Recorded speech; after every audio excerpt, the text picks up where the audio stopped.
Olá, tudo bem com você? Tudo bem, família? Está entrando no ar mais um programa do canal Simples Assim.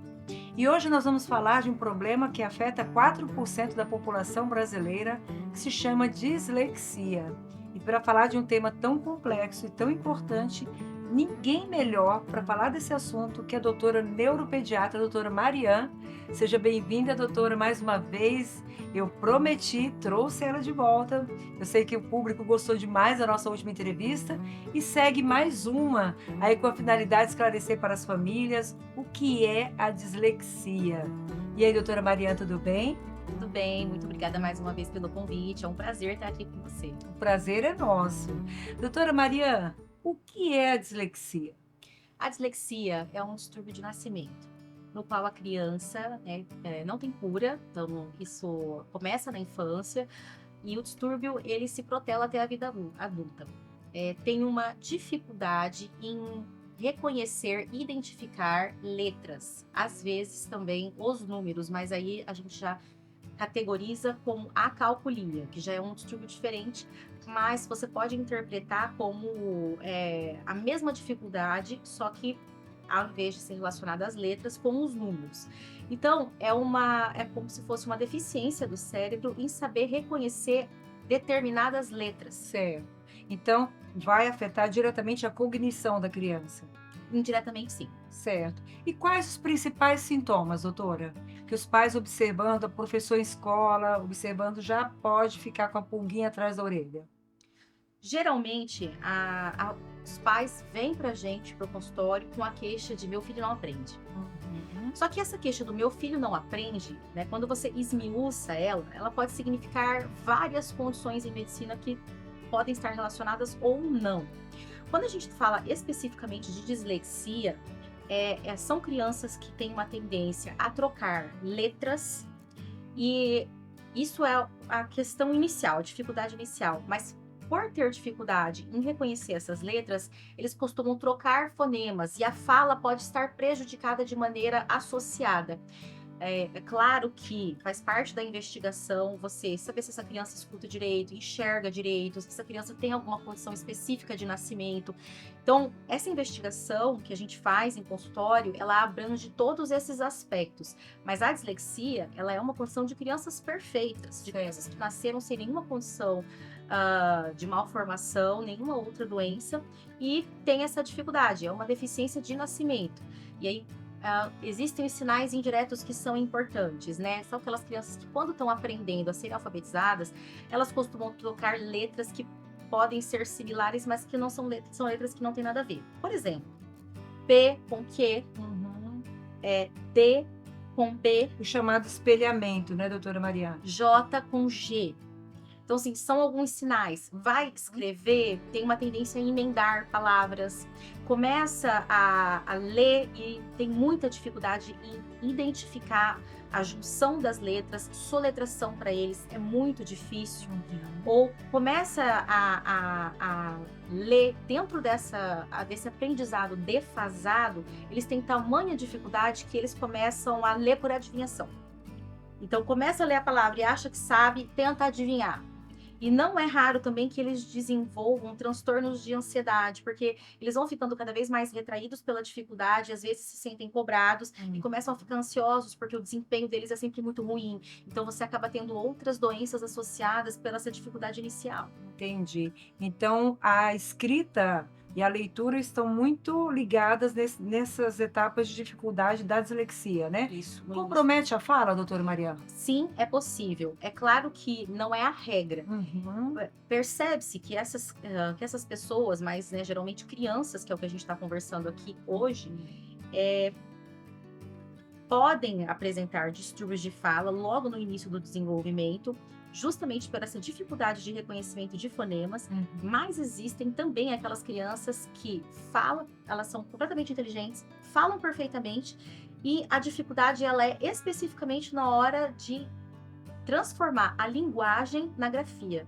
Elas Certo. não conseguem interpretar, transformar, elas não conseguem dali Elas não conseguem absorver aquele conhecimento, identificar as letras, decodificar a gramática. É uma deficiência, né? Por isso que não tem cura, mas existe um tratamento no qual a gente consegue adaptar essas crianças para que elas consigam ter uma vida, né, dentro da sociedade de aprendizado e que elas sejam funcionais. Certo. Você falou inicialmente da questão dos números, né? Qual é o nível de comprometimento do raciocínio lógico advindo da dislexia? O que acontece? Muito do nosso aprendizado, sobretudo nas primeiras fases da vida, vem desse aprendizado prático da escola, né? Então, a gente é introduzido a aprender primeiro a decodificar a escrita, a gramática, a leitura, e todo o conhecimento secundário que a gente tem do mundo vem da leitura. Então, o raciocínio da criança e a memorização, ela começa a ficar prejudicada, porque a criança não consegue extrair o conhecimento daquela fonte básica. Então, toda assim, a pedagogia, né, dentro da ciência que ela representa, ela é muito bem estruturada.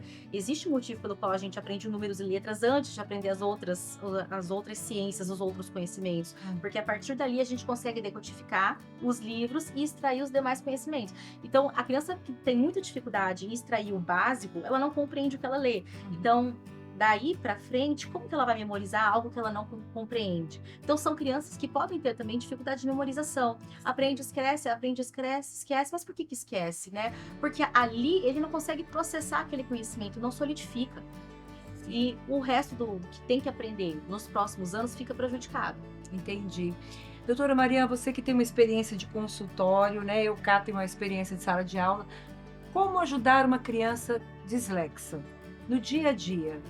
Eu sempre gosto de falar assim, toda vez que os pais trazem, né? Assim, aqui é a primeira queixa, eu trouxe aqui porque a professora sinalizou e a coordenadora me disse que era importante.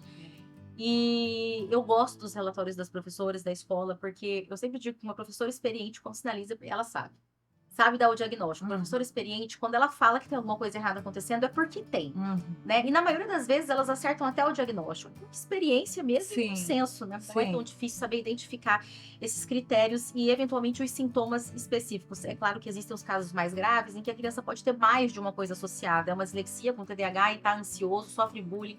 Como que a gente pode ajudar essa criança? É claro que o tratamento, ele é sempre multiprofissional.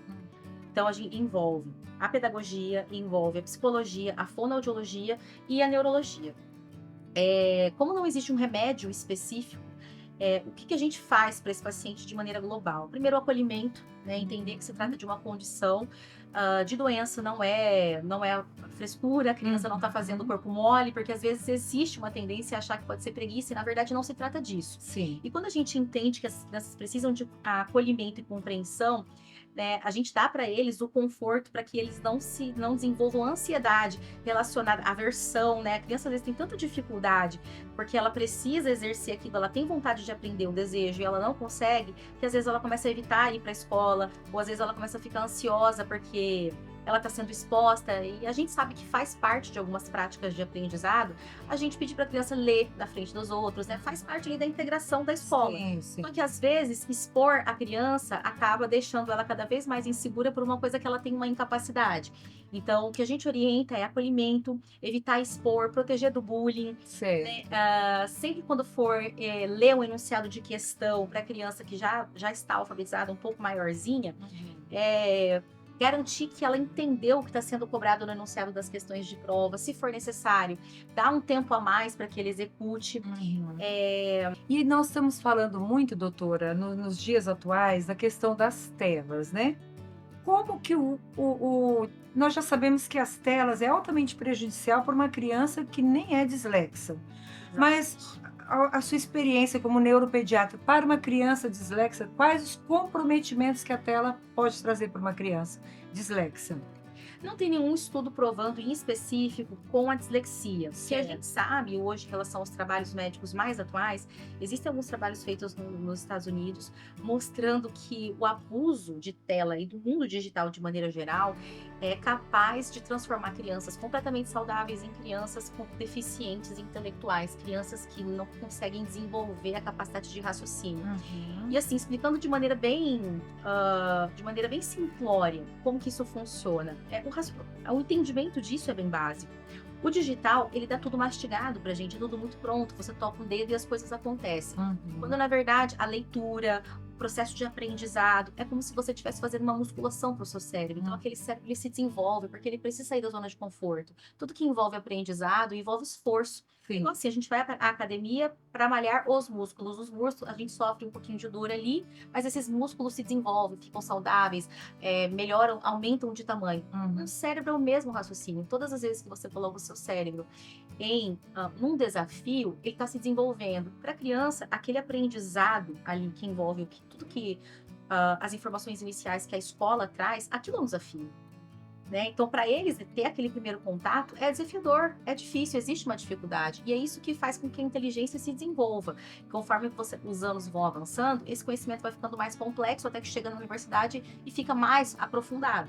Então, é isso que faz esse cérebro ficar cada vez mais inteligente. E é isso que a gente precisa. A gente precisa que as pessoas, né? Acho que informação é o mais importante de tudo. A gente precisa que as pessoas cheguem à universidade, porque pessoas instruídas melhoram a sociedade. Com certeza, com certeza. Nossa, doutora Maria, como aprendi em minutos. Eu, assim, fico agradecida. Vou abrir agora para suas considerações finais. Sei que isso aqui vale um outro programa a respeito. A gente não exaure por aqui esse tema, que deve ter ainda outras nuances que, né, nós poderemos trabalhar. Mas de coração, quero mais uma vez lhe agradecer pelo seu tempo, pela sua dedicação. E por esse coração tão aberto, toda vez que o Simples Assim convida a doutora, ela diz sim, claro, estou à sua disposição. Doutora Mariana, abro agora para suas considerações finais. Eu quero agradecer mais uma vez pela oportunidade, é sempre muito bom estar aqui. Os temas são sempre muito modernos, temas que são necessários. Eu penso que a gente tem que falar abertamente mesmo sobre as funções, porque quanto mais a gente informar as pessoas, mais elas vão ter acesso a buscar ajuda. E eu acho, assim, que a dislexia, ela não é só do neurologista, ela não é só do médico, né? A gente tem uma contribuição muito grande do fonoaudiólogo, porque esses pacientes, eles também entram por esse especialista e acabam vindo procurar ajuda multiprofissional através dessa porta. Mas, sem dúvida, os professores e os pedagogos são as pessoas que mais ajudam a gente. Como eu falo, assim, o diagnóstico vem já pronto deles na maioria das vezes. Eles são as pessoas que mais têm a prática, têm um contato direto com as crianças, sinalizam para os pais e percebem cada uma dessas dificuldades e conseguem esmiuçar, mandar os relatórios completos. Às vezes, o pai e a mãe não conseguem explicar pra gente aquele detalhamento da dificuldade. Isso é pelo relatório da escola que eu consigo identificar o que está acontecendo de maneira detalhada e poder dar um diagnóstico e direcionar essa criança para o tratamento o mais rápido possível. Isso é muito bom, doutora. Isso é muito bom a todos que estão me ouvindo, quem está em casa, profissionais da educação. Isso é estimulador, porque é lamentável, muitas das vezes, a gente não ter o valor dado, merecido ao professor, que é um profissional, como você disse, tem muitos olhares numa sala de aula, né? Ele consegue perceber uma deficiência auditiva, uma deficiência visual, a questão da dislexia, dos transtornos.